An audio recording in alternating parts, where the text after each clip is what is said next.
کیا یعنی کاٹا، اور سینہ اور پیٹ کی تمام چیزیں نکال کر انہیں اپنے ہاتھ سے زمزم کے پانی سے دھویا. جب خوب دھو چکے تو آپ کے پاس سونے کا ایک تشت لایا گیا. تشت پلیٹ کو کہتے ہیں، جیسے ٹرے وغیرہ. اس میں سونے کا ایک بڑا پیالہ تھا جو حکمت اور ایمان سے پر تھا، یعنی بھرا ہوا تھا. اس سے آپ کے سینے اور گلے کی رگوں کو پر کر دیا، یعنی بھر دیا. وہ حکمت اور ایمان انڈیل دیا سینے اور گلے کی رگوں کو. سینہ مبارک پھر سے سی دیا گیا. صحیح بخاری کتاب التوحید. اور بہت سے لوگ اس بات پر حیران ہوں گے اور پریشان بھی ہوں گے کہ یہ کیسے ممکن ہے کہ کسی کا سینہ چاک کر دیا جائے. تو بات یہ ہے کہ اگر آج اللہ تعالی نے انسان کو یہ عقل دی ہے اور انسان سرجری کے ذریعے سینہ کھول کے پھر اسے بند کرنے کے قابل ہو گیا ہے، اور یہاں تک کہ بعض لوگوں کا ہارٹ ٹرانسپلانٹ کیا بھی گیا ہے اور کافی حد تک اس میں کامیابی بھی ہوئی ہے، تو کیا اللہ کے بھیجے ہوئے فرشتوں اور خاص طور پر جبریل علیہ السلام جو القوی الامین ہے، اللہ تعالیٰ ان کو یہ ٹیکنیک نہیں سکھا سکتا، ان کو یہ طریقہ نہیں بتا سکتا کہ سینہ کھولا کیسے جائے اور سینہ بند کیسے کیا جائے؟ تو یہ بھی اللہ کی نشانیوں میں سے ایک نشانی ہے، اور ایسا علم ہمارے ایمان بالغیب کا ایک ٹیسٹ ہے بیسیکلی، کہ کیا ہم اس پر ایمان رکھتے ہیں.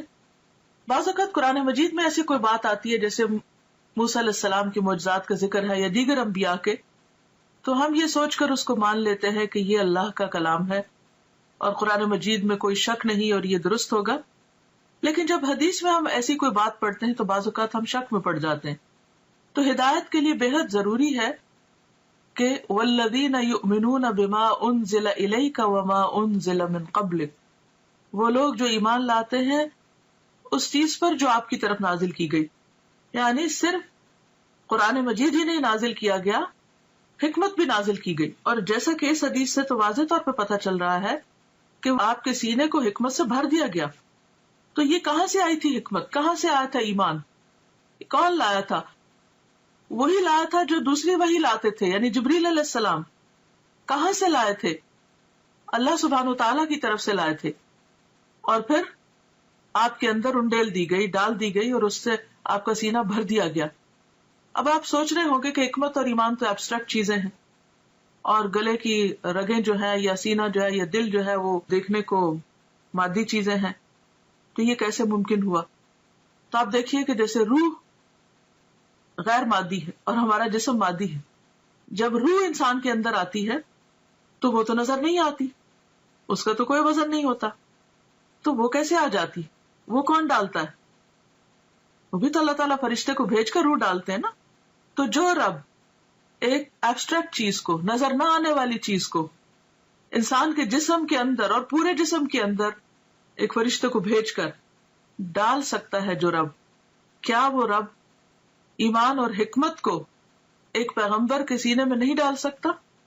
خواہ وہ مادی تھے یا نہیں تھے، وہ جس بھی حال میں تھے، ہمیں اس کا علم نہیں دیا گیا. ہمارا فرض بنتا ہے اس پر ایمان لانا، کیونکہ یہ ایمان بالغیب ہی کی ایک قسم ہے. تو یہ سفر کا آغاز تھا، یعنی آپ نے ابتدا میں کچھ نشانیاں دیکھی اور ان کو محسوس کیا، اور خواب میں آپ کو چیزیں دکھائی گئیں. اس کے بعد پھر کیا ہوا؟ مسجد الحرام سے مسجد اقصی تک اسراء کا واقعہ، اور اسراء عربی میں کہتے ہیں رات کے وقت سفر کرنے کو. اس کے بعد آپ کے پاس شراب، دودھ اور شہد کے برتن لائے گئے. آپ نے دودھ پسند فرمایا. جبریل علیہ السلام نے کہا آپ نے فطرت پائی، آپ کو ہدایت نصیب ہوئی، اور آپ کی امت کو بھی.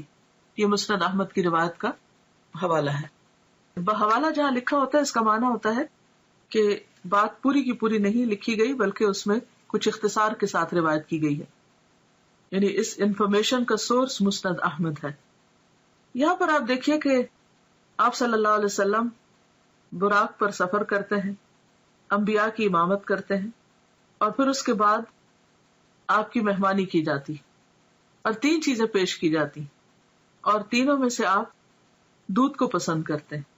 تو اس سے یہ پتہ چلتا ہے کہ انسان کے کھانے پینے کی جو چوائس ہوتی ہے وہ اس کی شخصیت کی عکاس ہوتی ہے.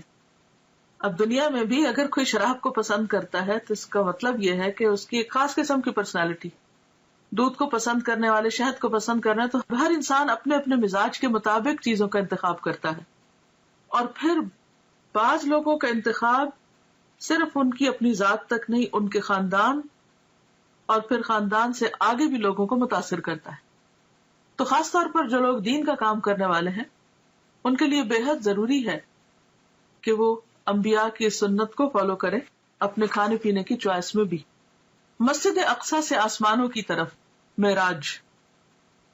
معراج کا لفظ جو ہے یہ عین را جیم سے ہے. عروج اسی سے ہے جس کا معنی ہوتا ہے بلندی، اور معراج عربی میں سیڑھی کو کہتے ہیں. مسجد اقصی سے آپ کو عالم بالا میں لے جایا گیا. معراج عربی میں سیڑھی کو کہتے ہیں جو اوپر چڑھنے کے لیے استعمال ہوتی ہے. اس نسبت سے سفر کے اس حصے کو بھی معراج کہا گیا ہے. بیشتر مفسرین کے نزدیک سورۃ النجم کی درج ذیل آیات واقع معراج کی دلیل ہیں. سورۃ النجم آیت 13 to 18 یعنی 13 سے 18 تک. وَلَقَدْ رَآهُ نَزْلَةً أُخْرَى عِنْدَ سِدْرَةِ الْمُنْتَهَى عِنْدَهَا جَنَّةُ الْمَأْوَى إِذْ يَغْشَى السِّدْرَةَ مَا يَغْشَى مَا زَاغَ الْبَصَرُ وَمَا طَغَى لَقَدْ رَآى مِنْ آيَاتِ رَبِّهِ الْكُبْرَى. اور ایک مرتبہ پھر اس نے سدرۃ المنتہا کے پاس اس کو اترتے دیکھا. کس نے کس کو دیکھا؟ محمد صلی اللہ علیہ وسلم نے جبریل علیہ السلام کو دیکھا.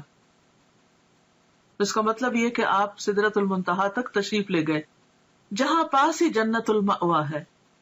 سدرہ کہتے ہیں بیری کے درخت کو. اس وقت سدرہ پر چھا رہا تھا جو کچھ چھا رہا تھا، یعنی نور وغیرہ. اس کی وضاحت یہاں نہیں کی گئی لیکن مراد یہی ہے. نہ نگاہ چندھیائی نہ حد سے متجاوز ہوئی، یعنی نہ نگاہ چندھیائی. چندھیائی کا مطلب یہ ہے کہ جب ہم مثلا سورج کی طرف دیکھتے ہیں تو ہماری آنکھیں کیسے ہو جاتی ہیں، ایک دم ہم سکویز کرنے لگتے ہیں آنکھوں کو، تو یہ چندھیانا ہوتا ہے، یعنی پوری طرح آنکھ کھول کے نہ دیکھنا. تو نہ نگاہ چندھیائی نہ حد سے متجاوز ہوئی، یعنی جہاں تک دیکھنے کا حکم تھا وہی تک ٹھہری رہی، اس سے آگے نہیں گئی.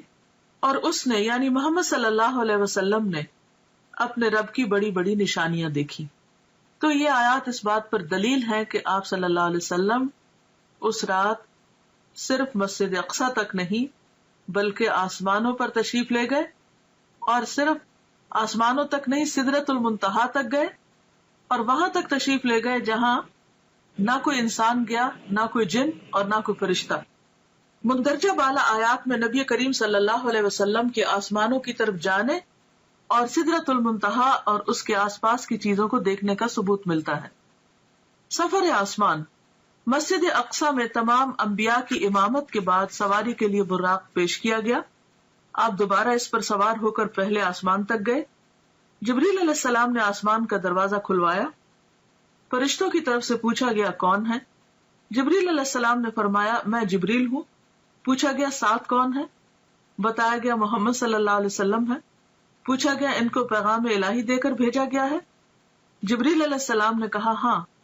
تب اندر والے فرشتے نے سن کر کہا مرحبا، آپ بہت اچھے آئے. آپ فرماتے ہیں میں وہاں پہنچا تو آدم موجود تھے علیہ السلام. اس سے کیا بات پتہ چلتی کہ کسی کے گھر میں داخل ہونے سے پہلے، کسی کے خاص علاقے میں داخل ہونے سے پہلے دروازہ کھٹکھٹانا، اپنا نام بتانا، اجازت ملنا اور پھر داخل ہونا، یہ ہے صحیح طریقہ. اور اس وقت آپ دیکھیے کہ آسمان کے جو فرشتے ہیں وہ صرف یہ سن کر نہیں دروازہ کھول دیتے کہ جبریل موجود ہے، حالانکہ جبریل علیہ السلام کی قدردانی آسمانوں میں بھی اور زمین پر بھی. اس کے باوجود جب وہ کہتے ہیں میں جبریل ہوں تو وہ یہ نہیں کہتے دھڑ سے دروازہ کھول دیں، نہیں، پوچھتے ہیں کہ ساتھ کون ہے. اور ساتھ کون ہے؟ سب انسانوں میں سے عظیم چنے ہوئے انسان. بتایا گیا محمد صلی اللہ علیہ وسلم. اب اتنا کہنے پر بھی دروازہ نہیں کھلتا. پوچھتے ہیں کہ کیا ان کو پیغام الہی دے کر بھیجا گیا؟ کیا اللہ تعالیٰ نے بلایا ہے؟ جبریل نے کہا ہاں. تب فرشتے نے سن کر کہا مرحبا. اس سے یہ پتہ چلتا ہے کہ فرشتے کس قدر امانت دار ہیں، کس قدر ڈیوٹیفل ہیں. ان کو جو کہا گیا ہے وہی کرتے ہیں. یفعلون ما یؤمرون. اچھا ہمارا حال کیا ہوتا ہے کہ ہم فوراً ایکسائٹمنٹ میں اپنی حدود سے آگے بڑھ جاتے ہیں. اچھا فلاں، بس فلاں کے لیے تو کوئی قید ہی نہیں، کوئی حد ہی نہیں اور کوئی ریسٹرکشن ہی نہیں. دنیا میں